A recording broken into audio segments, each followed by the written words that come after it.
Your Honor, isang maiksing katanungan lang po. Because, Your Honor, parang sa pagkakaalala ko po, ngayon lang po ako nakarinig na inaaprubahan po natin ng SK budget. Your Honor, para po sa...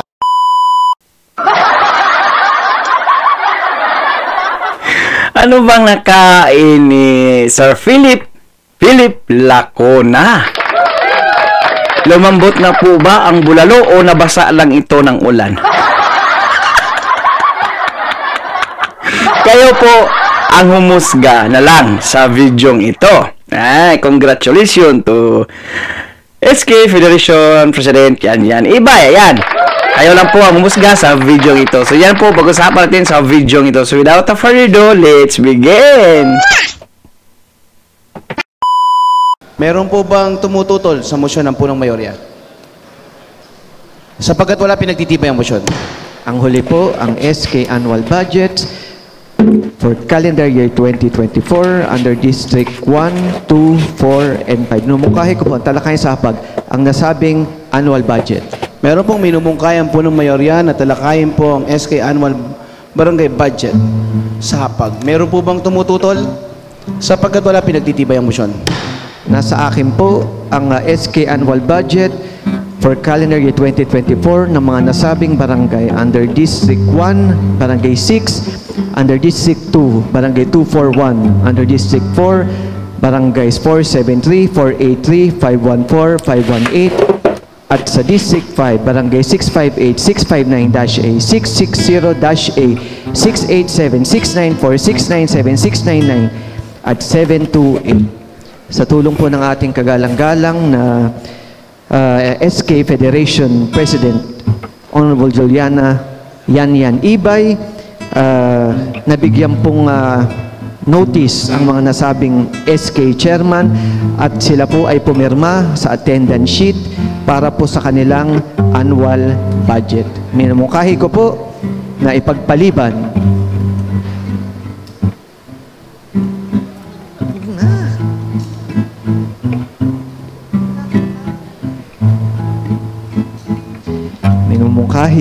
na buksan ang panahon ng diskusyon at debate. Meron pong mungkayan po ng mayorya na buksan po ang panahon ng diskusyon at pagdidebate. Meron po bang tumututol? Sapagkat wala pinagtitibay. Minority Floor Leader, Councilor Philip Lacuna is recognized. Lumambot ang bulalo. Your Honor, isang maiksing katanungan lang po. Because, Your Honor, parang sa pagkakaalala ko po, ngayon lang po ako nakarinig na inaaprubahan po natin ng SK budget. Your Honor, para po sa akin kasi, yung SK budget po, that is already included dun po sa barangay budget. So, parang it's very strange for me kasi, Your Honor, hindi na po kailangan aprubahan ng City Council ang SK budget. Para po, parang, ano na po yun? Approved na po yun, Your Honor.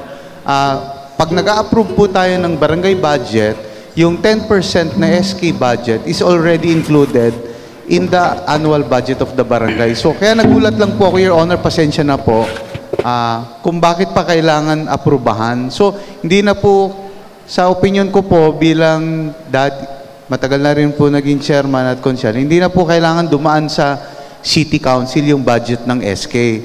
And more importantly, hindi na po kailangan magpunta ng mga SK Chairman dito po sa ating po session. So sa akin po, Your Honor, para pong hindi na po natin kailangan magpasa ng resolution approving the SK budget. Wala po yan sa Local Government Code, Your Honor. Maraming salamat. Maraming salamat, Councilor Philip Lacuna.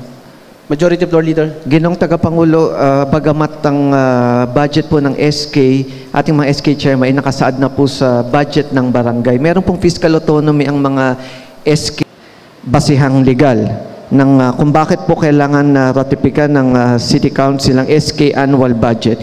Ito po pala ay ni-require ng Department of Budget and Management, ng DILG at ng National Youth Commission sa isang Joint Memorandum Circular number 1 Series of 2019. Dapat pala 2019 pa natin ito ginagawa. January 23, 2019, Guidelines on the Appropriation Release Planning and Budgeting Process for the SK Funds. Nakasaad po dito sa section 3.3.3.4, the SK Secretary shall submit the SK annual supplemental budget to the City Council, to the City Budget Officer, within 10 days for ratification of the City or Municipal Council. Section 3.3.4, budget review by the City Council.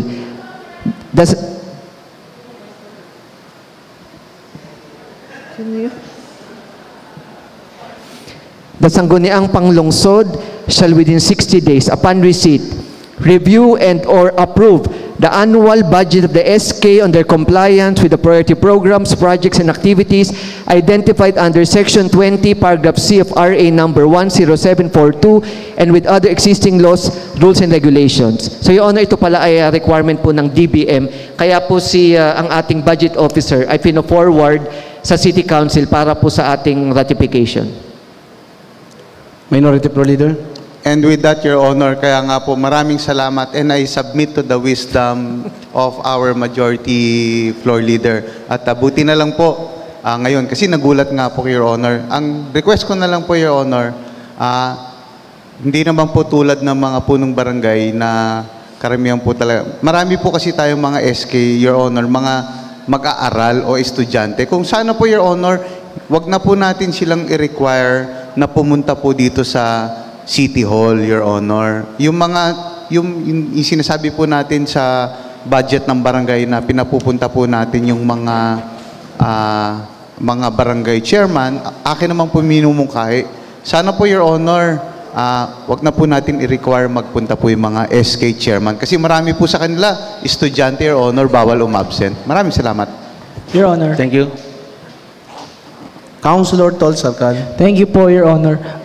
Nag-agree din naman po ako in a way dun, at additional insight lang po sana moving forward din naman po. Total na na-clarify naman po ng ating punong mayorya yung magiging responsibility na rin po natin dun sa ating mga SK in the coming years rin naman, nakakailanganin po natin i-approve na rin ang kanilang mga supplementary budget and etc.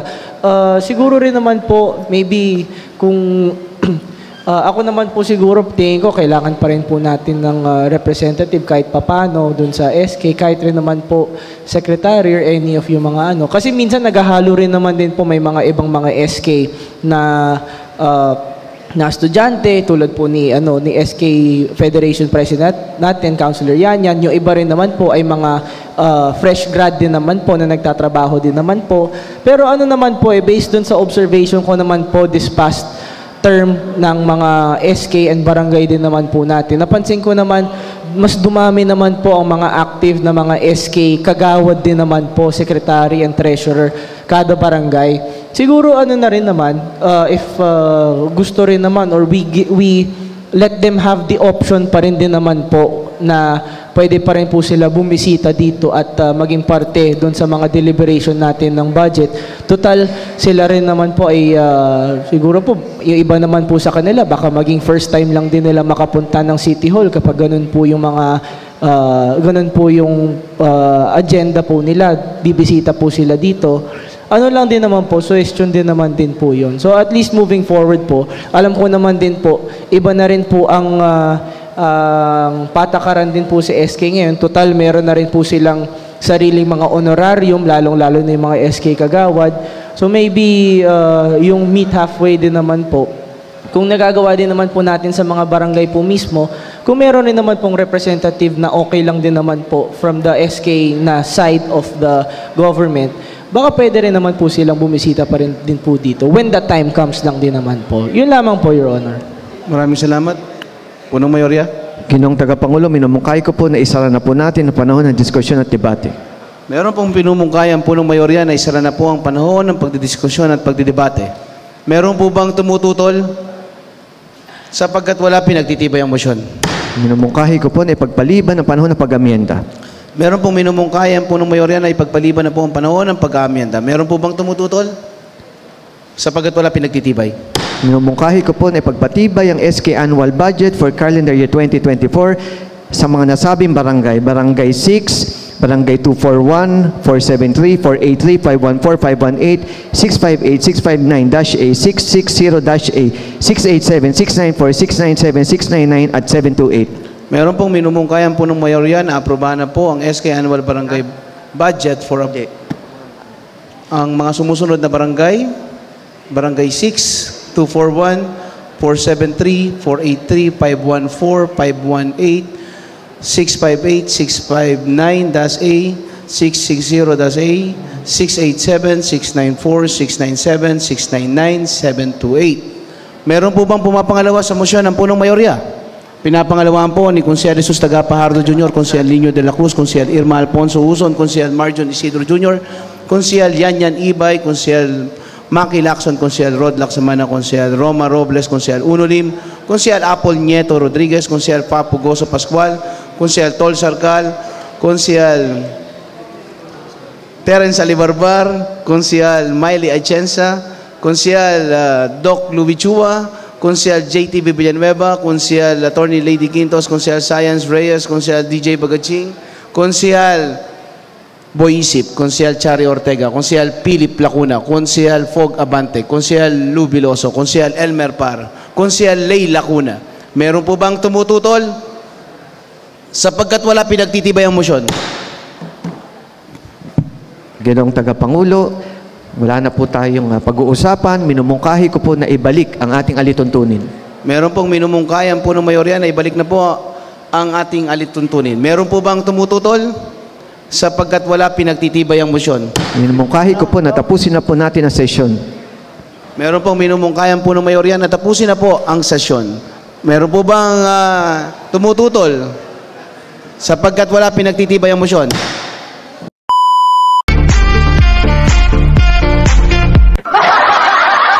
So, yan nga mga quiz, mga gayas, no? So, makapag-isip tayo, bakit? Bakit lumambot? Nabasa ba siguro ng ulan ang ating butihing Councilor Philip Lacuna? Ha? Di ba kayo nagdududa?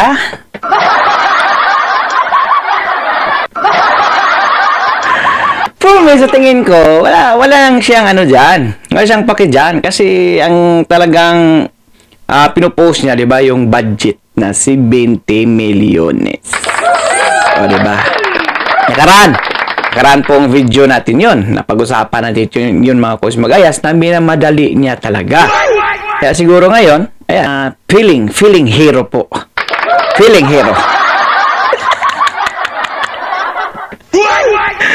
So, pakikomento ng iyong mga reaksyon at opinion sa video ito, mga kois, mga gayas. Pakicomment down below, mga kois, mga gayas.